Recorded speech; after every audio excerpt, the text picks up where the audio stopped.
అందరికీ నమస్తే.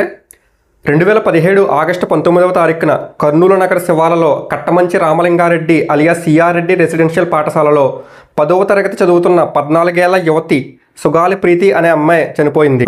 అయితే ఘటన జరగగానే స్కూల్ యాజమాన్యం పోలీసు వారికి ఇచ్చిన సమాచారం మేరకు సుగాలి ప్రీతి తన హాస్టల్ గదిలో ఫ్యాన్కి ఉరేసుకుని చనిపోయినట్టుగా నమోదు చేసుకున్నారు.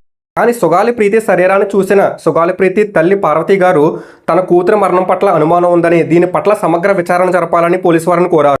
సుగాలి ప్రీతి తల్లి పార్వతి గారితో పాటు సోషల్ మీడియాలో కూడా జస్టిస్ ఫర్ సుగాలి ప్రీతి అనే చర్చ బాగా నడవడంతో పోలీసు వారు ఈ విచారణను వేగవంతం చేశారు. పోలీసు వారి విచారణలో సుగాలి ప్రీతి మరణం సహజ మరణం కాదు, ఎవరో రేప్ చేసి ఈ అమ్మాయిని చంపేశారని ప్రాథమికంగా పోస్టుమార్టం రిపోర్ట్లో తేలింది.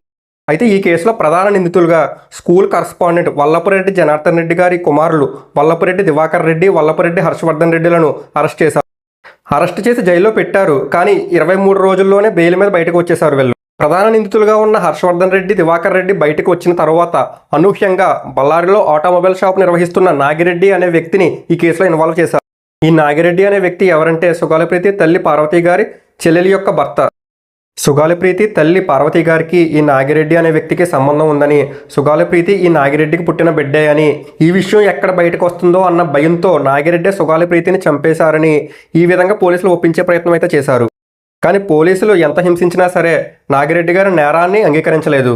అయితే 2019 డిసెంబర్లో ప్రీతి గారి తల్లి పార్వతి గారు జనసేన అధ్యక్షులు పవన్ కళ్యాణ్ గారిని కలిశారు. జనసేన అధ్యక్షులు పవన్ కళ్యాణ్ గారు ఈ విషయాలని తెలుసుకుని 2020 జనవరిలో కర్నూలులో సుగాలి ప్రీతికి మద్దతుగా జస్టిస్ ఫర్ సుగాలి ప్రీతి అనే ర్యాలీ నిర్వహించారు.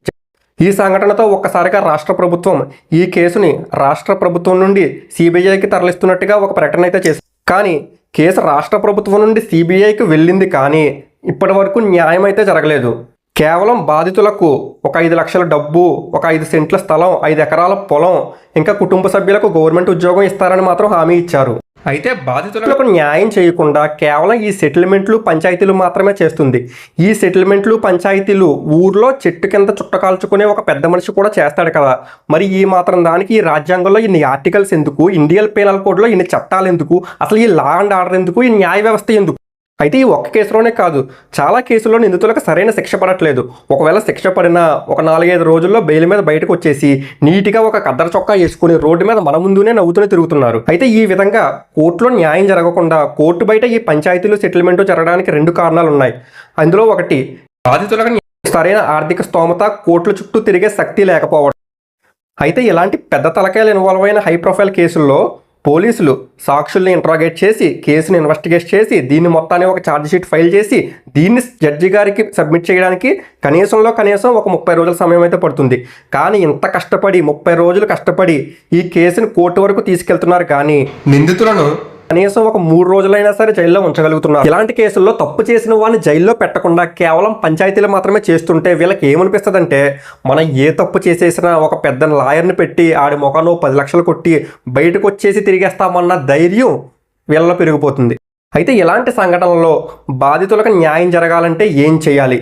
ముందుగా ప్రాపర్ యాక్షన్. ఏదైనా ఒక సంఘటన జరిగితే ఆ తప్పు చేసిన వాడు ఎంతటి వాడైనా ఎవడైనా సరే ముందు వాడి మీద ఖచ్చితంగా యాక్షన్ తీసుకొని ఒక కేసు అనేది ఫైల్ చేయాలి. ఇంకా రెండవది ఫాస్ట్ జస్టిస్.